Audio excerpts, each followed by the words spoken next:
Radio News with News Team 7. Reporting for News Team 7 and Ozark Radio News, I'm Clancy Talbert. A man was recently found deceased at Lake of the Ozarks early this morning, according to a recent report from the Missouri State Highway Patrol. The report comes from Trooper Latcher of Troop F, who states that the time of this discovery was 12:51 a.m. this morning. The victim in this event was Alan Mueller, an 81-year-old male from Jefferson City. The report states that the victim was last seen yesterday at around 5 p.m. on his dock, but was reported missing later on.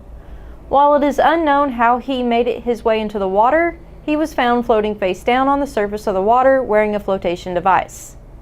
The Missouri State Highway Patrol announced late last week that their latest batch of Law Enforcement Academy students will be graduating on Friday, June 21st, with some students being from our neck of the woods. The graduation ceremony is set to take place at 9 a.m. on the south lawn of the Missouri Capitol, with the Patrol Academy's gymnasium being set up as a backup plan in case of inclement weather. In addition, this event will be live streamed on the Patrol's Facebook page, and 4 awards will be presented to high-performing students. 2 individuals from our listening area participated in this class, including Ethan C. Mingy of West Plains, who will be assigned to Northern Howell and Shannon counties, and Samuel C. Clare of Marshfield, who will be assigned to St. Louis County. A man from Houston, Missouri pled guilty to 1 count of assaulting a federal officer and 1 count of threatening to murder a law enforcement officer. 32-year-old James W. Dickens drove a stolen vehicle to the north gate of Fort Leonard Wood on June 11, 2023. There, he had made multiple statements to personnel at the gate while acting erratically. Dickens then fled from the gate and, after a high-speed chase, crashed the vehicle he was driving into the north gate drop arm barrier. He started yelling and cursing at the officers surrounding the vehicle. During the trial, Dickens admitted to saying to an officer who drew his taser, "If you tase me, I will kill you." He had then charged the officer, which caused the officer to tase him. According to his plea agreement, he kicked 1 officer on his right leg and headbutted another on his left cheekbone, all the while yelling, "I'll kill you." He then spit on the faces of multiple officers as they moved him into a paramedic's vehicle. Under federal statutes, Dickens is subject to a sentence of up to 18 years in federal prison without parole.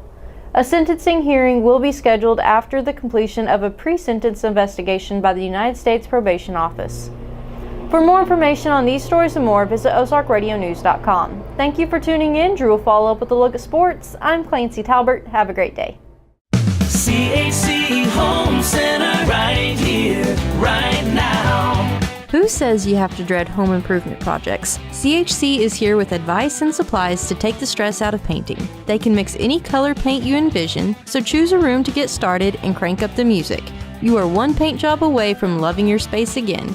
CHC is your source for home improvement, right here, right now. CHC Home Center, right here, right now.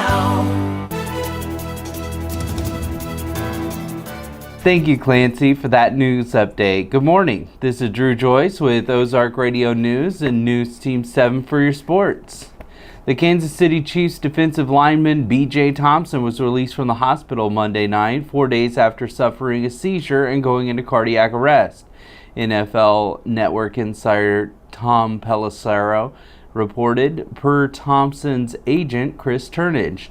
Thompson suffered a seizure during a special teams meeting on Thursday and went into cardiac arrest.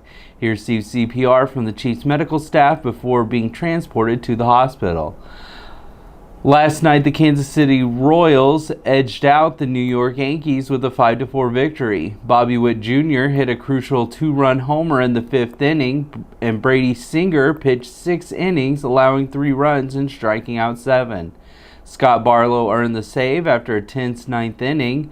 The Yankees' Aaron Judge hit his 20th home run, but their late rally fell short. This is a great win for the Royals to build momentum going into their final game of the series against the Yankees tonight. Last night, the Cardinals took on the Pittsburgh Pirates. It was a scoreless and hitless game into the 7th for the Pirates. Reynolds hit a triple to break up Mikolas's no-hitter, and a fantastic play at third from Arenado saves Mikolas in the 7th. The only scores came in the 9th inning. The Pirates scored on a sac fly and a fielder's choice. The Cardinals thought things were coming up after Nolan Gorman's home run, but Bednar struck out Ciani to get the save. Nicholas with the loss, and Skeens with the win. The Cards will play again tonight in St. Louis at 6:45. For more sports, run over to ozarkradionews.com/sports, but stay dialed in. Next, we'll have John Thomason in the Weather Center. For Ozark Radio News and News Team 7, I'm Drew Joyce, signing out. At Community First, we live up to our name. When a customer walks through our doors, we make sure they leave with confidence their banking is taken care of. From getting a new home or a home equity line of credit, ag loans, and small business loans, or if you're looking to start a checking or a health savings account, come see us at Community First and have confidence in your banking. Living up to our name, Community First Banking Company. Member FDIC, an equal housing lender. News Team 7. Thank you, Drew, for the sports update. Good morning. I'm John Thomason with Ozark Radio News and News Team 7 in the Weather Center. Today it'll be sunny with a high near 85, and tonight clear with a low around 61. Tomorrow will be a little warmer with a high near 89 and a low around 66. Going into the weekend, it's pretty sunny and some great weather for travel. For more weather information, go to ozarkradionews.com/weather and check out daily and weekly weather updates, closures, delays, and more. Thank you for tuning in. I'm John Thomason. For more news, visit ozarkradionews.com.